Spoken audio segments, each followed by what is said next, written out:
Let me know if you can hear me okay. If you guys could let me know. I'm you trying indoors today. It's too cold outside. Just going over my notes. Sure. Okay, cool. Trevor Dale, thank you. Loud and clear. Thank you, Jeff. So, got my glasses on. A time of life. Hey, Graham. So, I'll wait till a few more come on before we get into this. Hopefully, you're all subscribed to the channel. So, if you could make sure you subscribe, whether you're watching now or you're going to catch up later. Hopefully, YouTube don't crash. There's been some issues with YouTube of late crashing. So, hopefully, this work. We should try an Instagram next time because I could bring on some of the other boys on here as well and interview them live like I did before. So, why don't you say hello, put your name out there and where you're watching from so I can see before we jump in to this.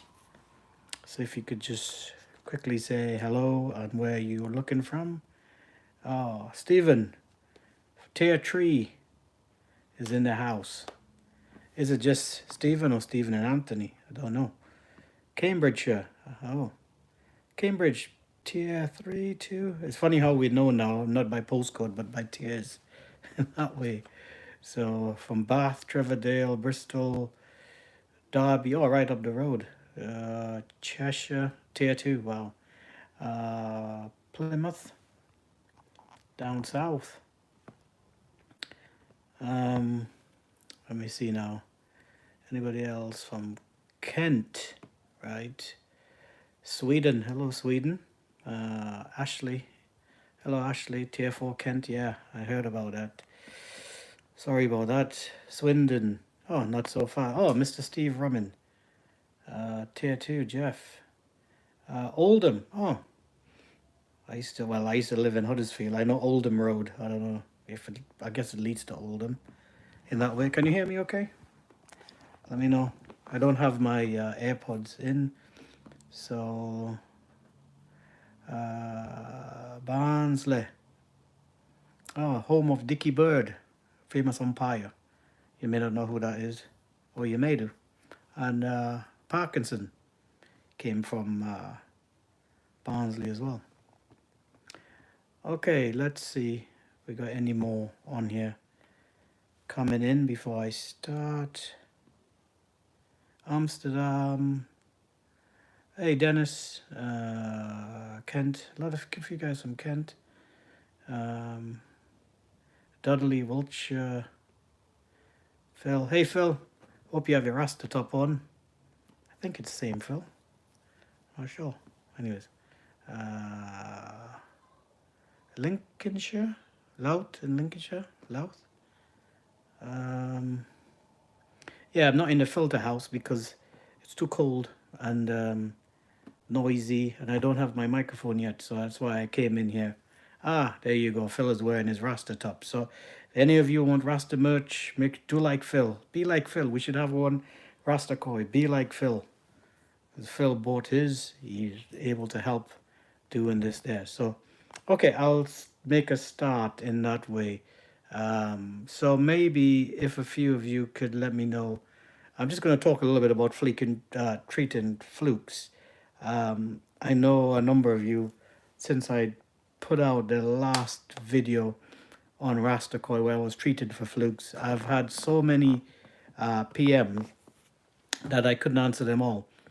Literally, as I was answering, then the PM, the thread began to grow, and I was sort of saying the same thing to everybody, and it was becoming too much to answer everyone. So I thought if I do this, it may help some of you. Now, so that's really why I'm doing this, is because of all the private messages or PM I received about treating flukes, and a number of you, hopefully if you're watching this or you're doing the catch up later, about your issues with flukes and dealing with flukes. Now, as you've heard me say many times in videos I do and stuff like this, I'm no expert, so this thing that I do, or protocol or procedure, works for me. It may not work for you, but I think some basics are in there that will work for everybody. But it's my sort of protocol, so I would recommend that you talk to your dealers.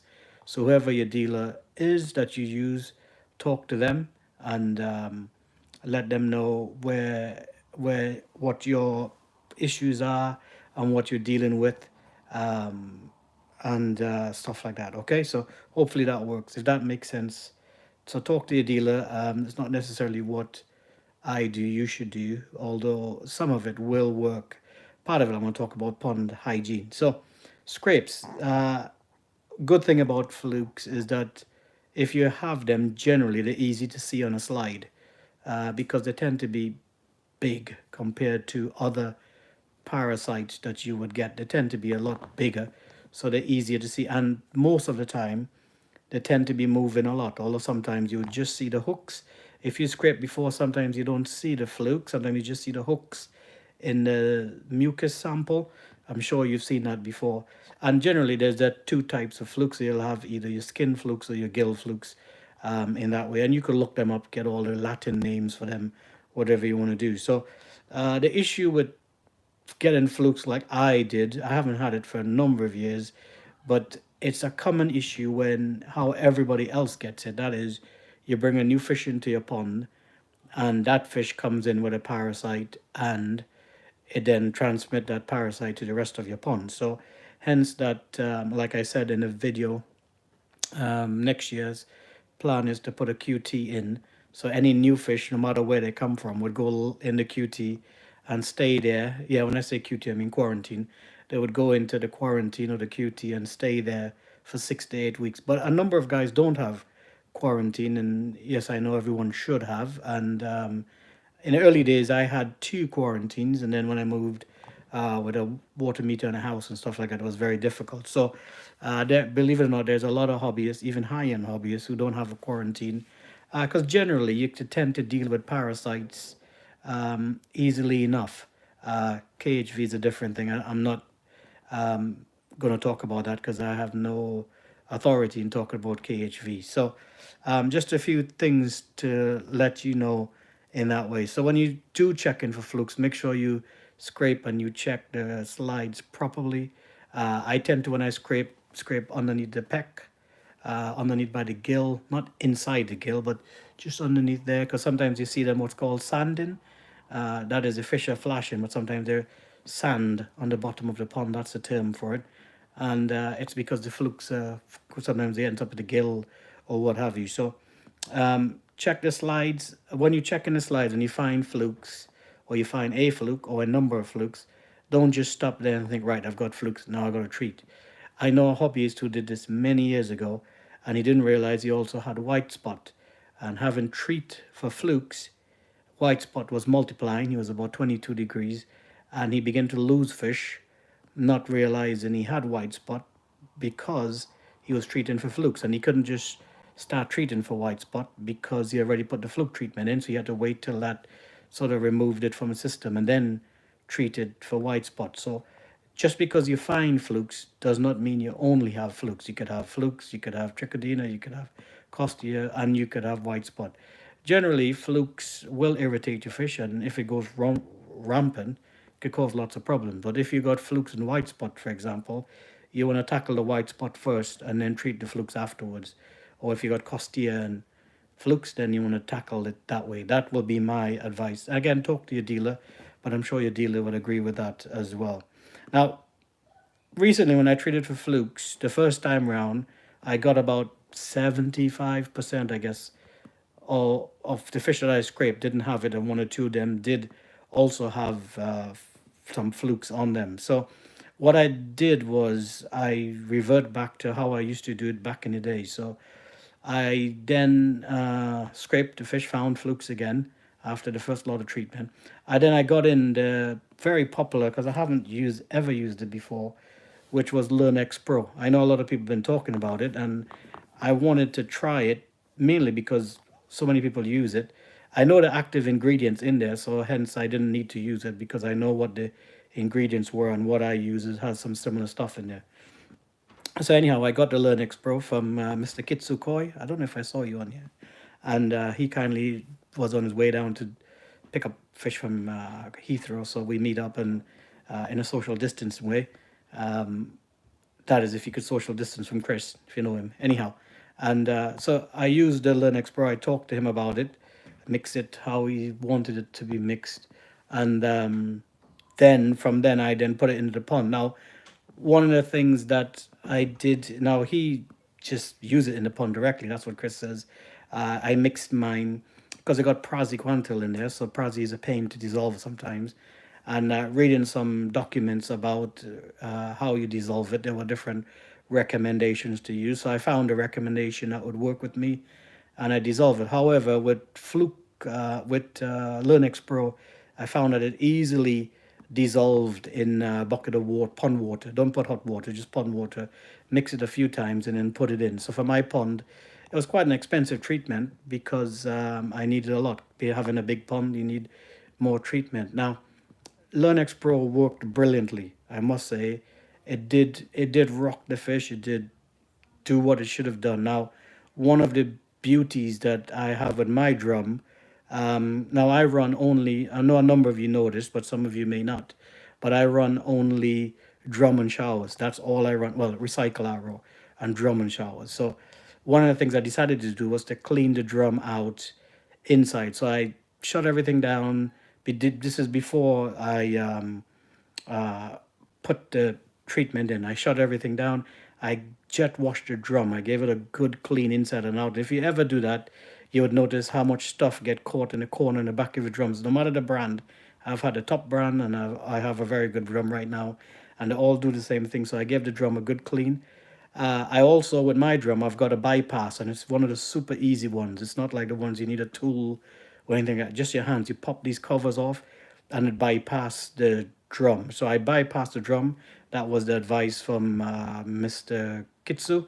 So I bypassed the drum. But what I did do as well is also I knocked the recycle arrow off because I don't want to block up my membranes. And I also knocked the trickle, whatever trickle in was going in, that was knocked off totally. So I have no fresh water coming in and no overflow going out. So the pond remain in a certain way, just the same water recirculating. Also, what I did, because I've got up pipes, and a number of you know that because you ask questions about my up pipes, they're very good at stripping protein out, but also chemicals. If I ever leave them running normally and I throw anything in, you would see them foaming out of the up pipe. So I turned everything down. I went from 2000 RPM on the flow friend. If you have one of those, you know what I'm talking about. And I turned it right the way down to 1250 RPM. Literally, it was just enough to keep the pond circulating and the showers wet, the backy house wet. So it wasn't pummeling as I normally do. It's just normally just trickling in, coming up over and trickling around. 1250. If I go any lower, it wasn't enough to turn over the pond. So that's one of the things you want to do, is make sure you clean your pond out properly. Make sure the pond hygiene, the pond is spotless. So the second time, what I did was I made sure the pond was spotless, clean. There was no debris, no food in the ground, no waste in the ground. I made sure it was clean. I hadn't fed the pond for 24 hours before the treatment went in. I cleaned out the drum inside out. I would knock the recycle arrow off. I turned the flow rate right down, and I opened the bypass on the drum. And for 48 hours, I left it like that. No food going in yet. Left it like that. The fish was starving because it was 22 Celsius. The pond set at 22. But no food going in, just recirculating the Learnex in there itself. Now, after that time, after 48 hours, then I begin to put everything back, put the caps back on, re-put the drum on, and literally within probably 4 or 5 hours, it went spotless, because drums and them up pipes are very good at stripping and cleaning a pond. And the pond went like glass, really, really clean. So what I tend to do now is I revert back to my original fluke treatment for the second shot after Learnex Pro, because I did scrape and I found nothing, but I still wanted to make sure, so I checked a few koi, and then I what I realized that I needed to do was to bring everything down. Now, it's a real key in keeping the treatment in the pond. In the first 24 hours, in my humble estimation, the first 24 hours is the most important once you put the treatment in, and make sure the fish really get to marinate in that treatment. Don't just put it in and after 4 hours blast the pond again, and because you're going to strip it all out. Reading some scholarly articles, if ever you look up scholarly articles on Google on flukes and fluke treatments, these are like guys who sit down and write 1,000 word documents on just that, sorry, 1,000 page documents on flukes or on treatments. And I've also got some Japanese magazines that I was using as references. They recommend that during the fluke treatment that you keep, and any treatment, you keep the prawn totally clean. Um, After 48 hours, I tend to feed the fish because now I don't have any proof of this, but I know a lot of guys do feel the same way as well. That flukes can hide internally in the gut of the fish, and so I tend to sort of make sure that when I put my second dose of treatment in, then there is food that goes in, so then the fish is eaten, and that helps with passing the treatments all the way through in that way as well. So I hope that makes sense in that way. Now, somebody asked me, would I use Learnex Pro again? Yeah, Learnex Pro I will use, but I would also make sure and use my first protocol and then scrape. I think a lot of guys, what the danger is that I've talking to a lot of the guys via PMs is sometimes you treat for flukes and the fish look fine. So we go by eyeball, they look fine afterwards, they stop flashing, they start eating again, and we're happy to throw food at them. But you might have destroyed 80 or even 90 or even 95% of the flukes. You are 22 Celsius. I believe when I read from the articles, one fluke at 22 Celsius can produce 20 eggs within an hour. That's one single fluke. So if you imagine you only left 5 or 10 or maybe 100 flukes in there, then they're producing that many eggs in an hour. It only takes a matter of 4 or 5 days, then you retreating again. So a number of you have said to me on PM that, yeah, you treat and then 14 days, 15 days, or indeed 10 days after, 5 days, you're treating again, but the fish look fine. I think you've got to scrape and check. You've got to make sure that you've actually nuked the fluke in that way. You've annihilated them. If you haven't annihilated them, you might have roughed them up. You might have sort of destroyed 90% of the army, but you left 10% out there. They're going to multiply and come back again. So you got to keep on the treatment until when you scrape, you find no more. If you find no more, then you've got rid of them. Can you totally get rid of them from your pond? I'm not sure. There's people out there who would say you'd never be able to get rid of them. There are others out there who say they swear they could get rid of anything. So in my estimation, you've got to make sure your pond is really ready for the treatment. If you're feeding heavy and you're treating, you've got to be able to get that water pristine before the treatment goes in. Now, I tend to run RO, as many of you know. Well, not 10, I run RO. And so my TDS is low, my KH is low, my pH is low. So I tend to run pretty decent water in that way. A lot of these treatments, they've got to figure out the neutral ground for most people's ponds. Most people's ponds wouldn't run. They might have a high KH, a high pH. They might be having all those sort of things in there.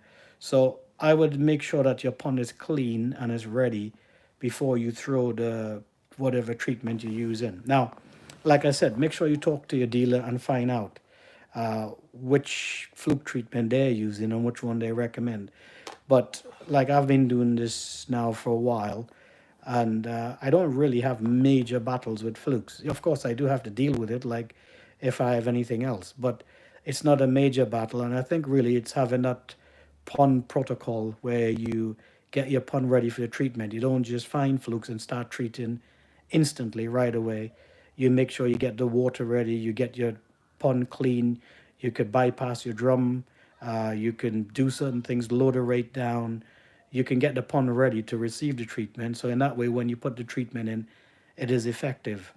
Now, one of the things I've not had to do is use chloramine tea. And I've talked to a few guys, the Rasta muds mainly. I think Stephen is on here right now. And if I'm right, he's never used chloramine tea. Maybe you could answer, Stephen. I think he's on the Wakai Pines. So I've never used it. I've used it to clean bowls and nets and things like that. So I've never had to use chloramine tea. I'm not against using it, but I've never had to use it to get the koi ready for a fluke treatment, or either I've never had to PP before flukes. I tend to just go ahead and treat them. I think it's that marinating them in the treatment that really helps. So in the problem for me is that you start putting chloramine tea, and then you start using potassium, then you start using flubenzazole, then you start using Learnex, and you got to remember how much chemicals you put it. Think for a moment how much in 2 weeks you're hitting your fish with chemical after chemical after chemical. And sometimes you got to be careful you don't do any damage, especially the gills. The gills are so sensitive, and you've got to be careful that way that you don't damage your fish. And you've got to be just super cautious and just take your time once you're treating. Like I said to somebody recently, once you throw it in, you can't take it back out. Once it's in, it's in. I'm sure you could dilute it out, but sometimes it's too late. You might have done damage to the fish, or because you've got another treatment in there. Also, write down what you do. I tend to write it down in my iPad, which is what I have here that's glowing, or write it on your pond book if you've got one of those, and write dates and what you use and the procedure, and go refer back to it, that before you treat you're going to make sure you clean, because no drum, like I said, no drum is spotless. You've got to go in and make sure the drum's ready, make sure the screens are clean.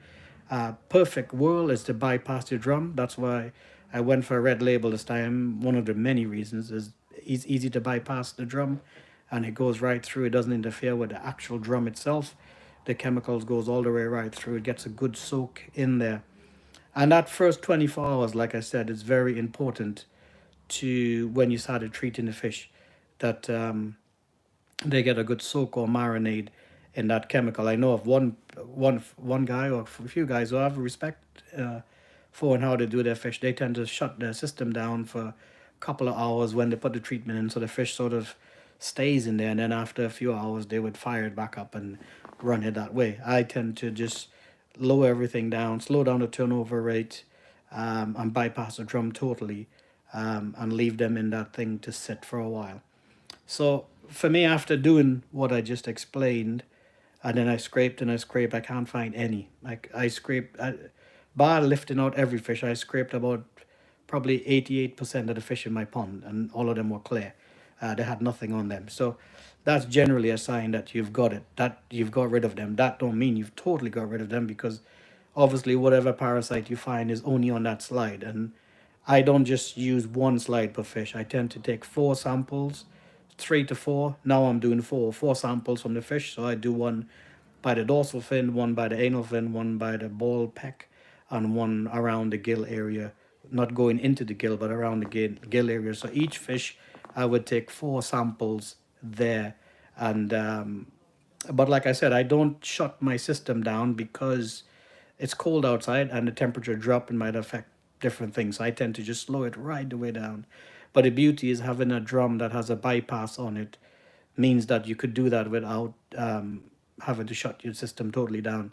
And that's one of the things I think manufacturers should be making their drums with, is easy. I know some manufacturers have bypass where you could take a tool and take it out. Well, I don't like using tools. I prefer using my hand. And the ones that I loved about this one is just literally like a cap. You just pull it out, and 2 sides. It takes all of like 30 seconds, and you bypass it. It's done.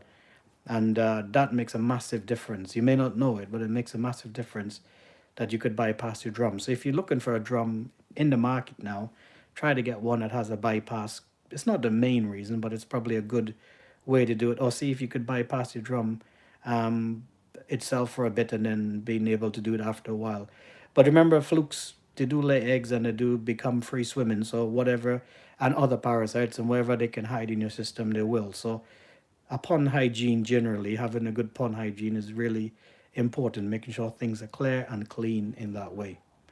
Okay, so let me answer a few questions. I did a lot of talking first. I ignored all the comments there because I didn't want to get distracted on what I was saying. So fire away. if you got some questions, I'll put on my microscope glasses so I can read them in that way. If you got any questions, let me know. Um, yes, Trevor Dale. Yeah, my drum has no bypass. Yeah, I know. It's one of those things. I think all manufacturers should do that as well. What's your methods for mixing flubenzol? Just hot water, boiling hot water in that way. Um, so, so, anybody else?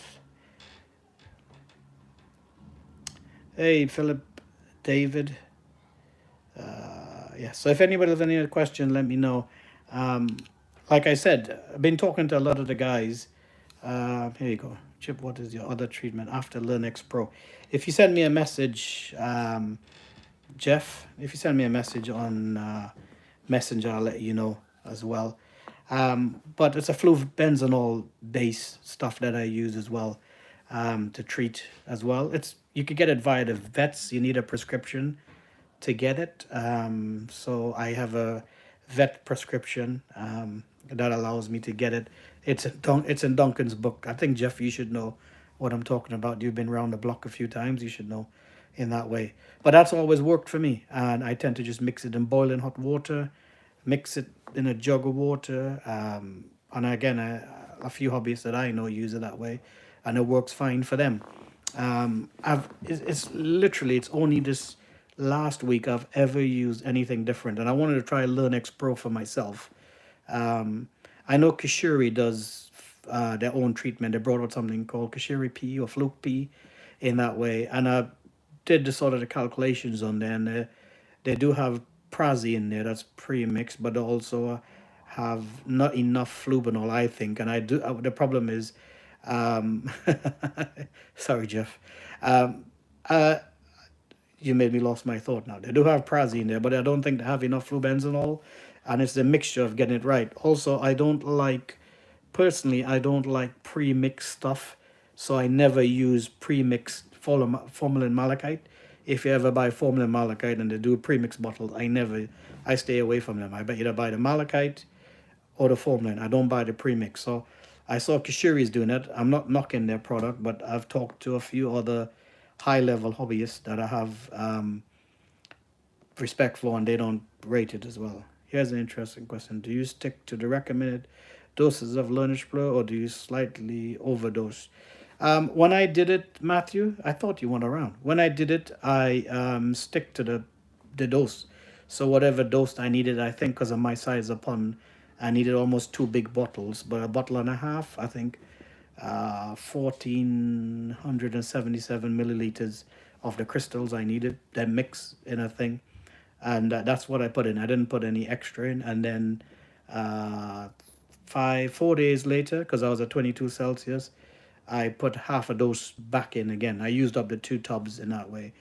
But during the second time is when I started feeding again. Now, maybe some of you would have seen it, but Learnex Pro do a food based fluke treatment. I've never used it, and I'm not saying that you should, but I think it sort of carries the point that flukes can be ingested and live maybe on the internals of the fish itself. So it's making sure your pond is ready. Also, one of the things we've been talking about, when I say we, I mean the Rasta Muds, myself, is overstocking. When you have too many fish, or sorry, Nick, I'll get back to your question. When you have too many fish in your pond, or you treat and then you bring another fish from another dealer, then you bring fish from another dealer, and every fortnight you're bringing in a new fish, then here you go, you're getting more issues of bringing flukes in. The problem is like if you're constantly treating for flukes, you got to ask yourself, you're only hitting the issue at 90%. You're only hitting them 90, 80, 90%, and that's why they're coming back every 14 days or 15 days. Do it once and do it right. So make sure the pond is ready. Make sure the water is sparkling. Make sure your drum is bypassed and everything is clean, ready to go. Slow everything down. Knock off your trickle in, trickle out. If you got recycle RO, turn that off, and make sure the pond is ready to receive the treatment. And then once they're in, that first 24 hours is important that they sit in there, nothing else but the water with the treatment in there, and let them really soak in there. All right. So, oh, Nick, you're asking about a microscope. The one I use is a Japanese one. I got it from Mike Snaden. So, but there is, I don't like this the single eye cup, one of those. I rather the double ones. So there's a few. I think Kitsukoi has a few microscope. If you wanna give Chris a call and just mention Rastakoi, and I'm sure he'd do it for you a little bit cheaper. There you go, Chris. I need to get yes. You need to get yourself a microscope, please. Don't just go by. Oh, my fish is flashing. They've got flukes. Like I said, like I know a hobbyist, and he's a well-known hobbyist. Some of you would have known know the guy I'm talking about, who found flukes and treated for flukes, and then realized later on he had white spot. So don't just go with what you see first on a slide. Yeah, you may find flukes, but doesn't mean you've only got flukes. It is possible you can have flukes and something else. Make sure you've checked all the slides. And like I said, 4 slides per fish. Don't just go with one in that way, okay? I've heard superverb being banded around, never use it myself. Yeah, I've never used superverb. I can't really talk about it because it's not designed for koi and it shouldn't be used. Apex practitioner, I'm not sure, I don't use that one. The one I use is a Japanese one that I got from Mike itself. Do you find Baki showers remove other medication? Yes. So if you looked at my last video that I did that was uploaded, this is Richard Rogers. One of the reasons my quarantine would probably just have like a Nexus 220 in it. It's because they don't strip out the chemicals as quick as like a Baki. But if you turn the Baki down, that's why it's good having a variable speed pump or flow friend pump. If you turn it right the way down, then it works fine. I mean, I don't have an issue now, but I've got to go from if a flow friend is running at 2,000 RPMs, I drop that down to 1,250 RPMs, and that means it's just literally just tipping over and coming out. It's not crashing. The moment that's beginning to crash, it's beginning to sort of clean up the water, and the back is very good at doing that. Sadly, they'll do it with a chemical as well. So the key is if you do have a Baki shower, see if you could bypass it. But remember, there's stuff living in there as well that may need whatever you're treating for. Could be trichodina, could be flukes, could be whatever. So you need stuff going through your system as well. So you don't want them hiding anywhere. So in my estimation, you should be treating with everything running, but turn it down. And I've got up pipes in mine, like I said, and they foam like a volcano. So if it's not turned down, we'll have some issues there. Okay, any more questions? Let me see. Any more questions? Maybe I've missed some. Yeah, I'll post a picture on here of my microscope I use, but like I said, I got it from Mr. Snaden because he bought a brand new one. His is from Japan, and he bought a brand new one, and I bought his off him in that way. And his although it's an older style, is fantastic. And if anybody knows Mr. Snaden, he only has the best, so that's why I wanted his one in that way. So, any more questions? Do you find? Oh, you're welcome, Nick. Hope that helps you. Yeah, get a microscope. Kitsukoi is on here. Connect with him. Go on to Kitsukoi's up in Sheffield, and tell him you want a scope, and he will let you know what he can send your way in that way. And I'm sure there's other dealers that have them. I just can't think of any because I live in this area. I don't think further afield. But if you're down south, I'm sure the barn may have scopes in. If you're in Cambridge, I'm sure. What's it called? In Cambridge is a dealer. It just went straight on my head. Anyways, Coastal Koi, he would have them as well. Somebody asked a question. Let me see. Do you find you get other issues after fluke treatment, Costia? No, not really. Over the years, I've never really had Costia. I've only ever had to deal with flukes and trichodina, the odd trichodina, those kind of issues. But my pond is not crazily stocking, and also I don't have any other thing. Okay. I've never heard or known of Japanese breeders having fluke issues when they have huge stocks rates after harvesting.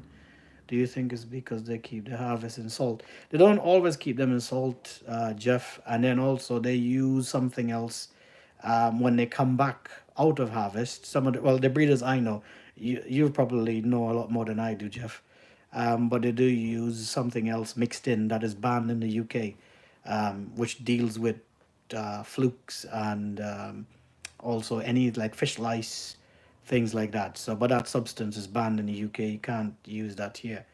But they tend to run that, so they would do anything. Wouldn't a blown lamp? Wouldn't a blown lamp do the job? I don't know what you mean, Paul. Sorry. Wouldn't a blown...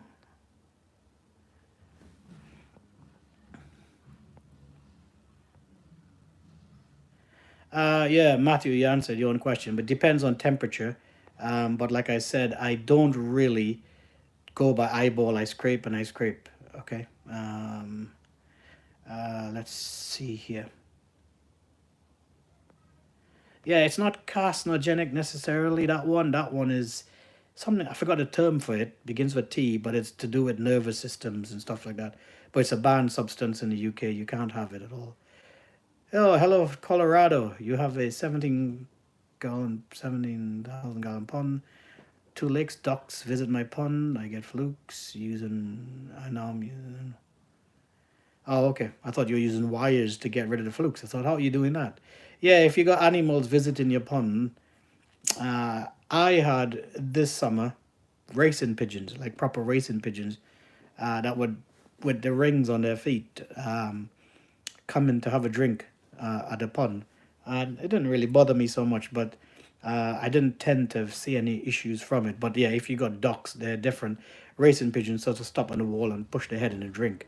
Ducks don't. They sort of swim into your pond. So I guess you will have problems of ducks bringing in whatever. They go from pond to pond. They can carry things over. But yeah, in Colorado, you do get freezing cold. So hopefully you are a fly fisherman and you can enjoy some of your fish there. Um, yeah, so has anybody got any more questions on fluke treatment? So a lot of the guys who are, who I talk to, which are the tend to be Mr. Snaden and then the other mods. Hopefully you can hear me on here. The other mods, Rastakoi mods. And if you haven't signed up to Rastakoi, head straight over Facebook, answer the 3 questions, and then you're in. We tend to sort of handle flukes in our way that we've always done. And over the years, it's worked well for me. And like this last time, it tend to work pretty good as well. So, but I think a lot of it has to be with making sure your pond is ready. And like if you do have a lot of fish in your pond, making sure that water is pristine before you do anything else. And I'm not one for keep adding chemicals week after week after week after week, and then you gotta add like I was saying. I'm not against anybody using what experts do, because these guys are more expert than I do. So they'll put chloramine tea and then put this and then put that. I'm just wary of the amount of stuff you throw into your pond and how it affects the fish in that way. And guys who are seasoned koi guys would probably agree with what I'm saying. A lot of time it's the fish being soaked or marinated in that fluke medicine, whatever one you're using, for a good 48 hours is the issue. It tends to, you put it in and within 3 to 4 hours it tends to go out. Hence guys with like say Vortex and multi-base, they tend to beat them quicker because they don't have the drums or the showers that strip it out so quickly. So they tend to do a better job in getting rid of the disease in that way. I saw a question pop up earlier. I've tried Learnex ASL. Couldn't find the Learnex Pro available. It didn't do a great job. Yeah, like again, Jeff, is like a lot of people who've tried things that I've tried and said it didn't work. It's all. I'm not saying that you don't do this, but it's all people preparing their pond to receive it in that certain way. So this time it really worked for me is when I really sort of turned everything down and got the water sparkling, and then add in the treatment and then use the bypass on the drums. Red label drum, then bypass is so brilliant. It's easy, just pops out with your hands, and literally the rotating drum on the inside it don't really get any effect because it just keeps everything circulating, and nothing is stripped out in that way. So there is brilliant for them from that point of view. Somebody just asked a question. Sorry, Jin. Sorry, but I missed the first part of the stream. What is the treatment that you are recommending? If you have a look, Jin, on the catch up on this, then you can. But we're talking about treating for flukes. If you haven't seen the last video I did, there is, and you don't know what flukes look like, you could see on that slide I've got some flukes jumping around, and those are skin flukes, and gill flukes tend to be different. But nowadays there's so much video on YouTube stuff. Just type in skin flukes, gill flukes, and you would see what come up in that way. So if there's no more questions, I think I would leave you all to it. Hopefully you have a great Christmas. I would be up filming at Mr. Kitsukoi if you're still on here, Chris. Make sure you get lunch in for us. Our boys, Rasta boys, will be hungry. So yeah, we'll be up filming over the holiday season with Mr. Kitsukoi, and hopefully we can get that video out. Hopefully there's not so much editing. Drives me crazy, this editing stuff. So you could do that. We'll be up there filming as well. And like I said, if you want any Rasta merchandise, we've got hoodies, t-shirts, printed t-shirts. I don't have any with me because they're all gone. These are all print on demand, so I tend not to have the stock at all. It goes through a company. They take care of the orders in that way. So if you'd like any Rasta merch, let me know and we can do that for you. I'll just wait a few minutes, see if anybody has any more questions on that way. Any planned trips to go and set up Mike? See Mike's new setup when they get... Yes, when Japan is open, but the news don't look good, so I don't know. But as soon as Japan's open, I will be one of the first to go there as well. Yeah, I'd love to see Mike set up, and hopefully I can have a fish in there. I've got a couple of fish in Japan, but they're still under the breeder's guarantee, as it were. So I'm going to leave it with them. So if anything happens, the breeders will sort it out in that way. So if that's it, I would say good night and God bless. I'll just hang on a few seconds. Sorry. What is the minimum temperature treat fruit? Pond is 17 degrees. It depends on what treatment you're using. 17 degrees Celsius should be fine. Like again, depends on what you're treating. Learnex Pro, I've only used it once and I was at 22, so I'm not sure. I'm not sure how to use Learnex again, although I do have some in my garage left over, but I'm not sure. Learnex is so expensive, I tend to sort of use it as my... I'll use my normal one, and then if that don't work, which I can't see why it wouldn't work, because it's worked again recently. So it's getting the right amount in and making sure it's in the system in that way. I think Learnex Pro, if somebody's asking about temperatures for Learnex Pro, if you sort of Google it, there's a whole listing of temperature, and I don't think your KH matters because my pond has little or zero KH. At the moment, my pH is 6.95. My KH, as soon as you put a drop in, it turns yellow. So I think the KH is about 10 milligrams. So, and I've used Learnex Pro and it's fine. That's the only time I've ever used anything different because I just wanted to use it for myself in that way. Okay, any more questions? I think, let me see, Kishuri, Fluke M.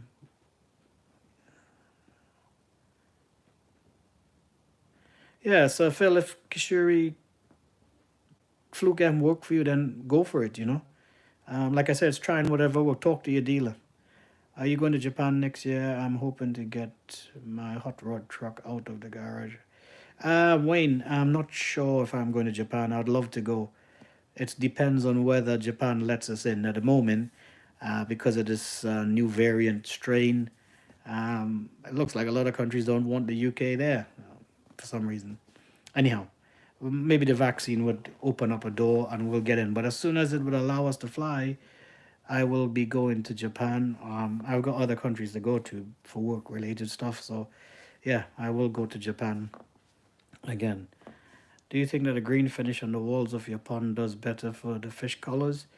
Abstract koi. Yeah, I love the green finish.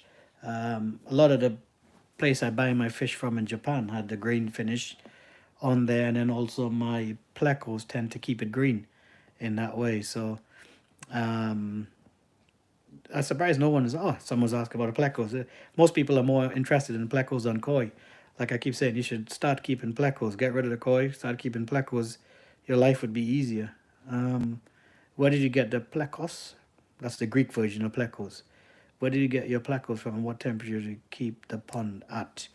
I used to keep discus, and I had them in a tank, and I outgrew the tank. So, and you could pick them up from most aquatic center. Um, and my pond, the coolest I let my pond go to in the winter is down to 15, 16 Celsius. And the plecos will do fine at that, but they prefer 18 Celsius as the lowest. So I would recommend 18 Celsius. That's fine. Yeah. So any more questions? So I do like the green finish on my ponds. It does look good. I could have choose any color. I could have gone for anything else, but yeah. So Stuart McLean. Yes, Merry Christmas to somebody's Welsh. My wife is Welsh, so I know that. This is somebody just said something there. Anything else before I go? I don't know how long I've been on. Oh, I got gym in the morning, so I want to make sure I'm up and ready to go. If there are no more questions, then I will call it a day. So just to summarize, make sure your pond is clean, make sure the system is ready to receive the fluke treatment in. Don't just be adding loads of treatment in your pond, okay? So peace. Oh, one more question. I run generated for online. Phil, genuine Baku BHM for 10 years. Well, I've run mine for more than 10 years. Showers hold on to parasites. Well, if that's the case, then Phil, then all the guys in Japan that use them, which is basically most of the breeders I go to, would have got rid of them. So, anyhow, yeah, people would say what they want to say. I've run it for many, many years, and others have run it as well. So, yeah.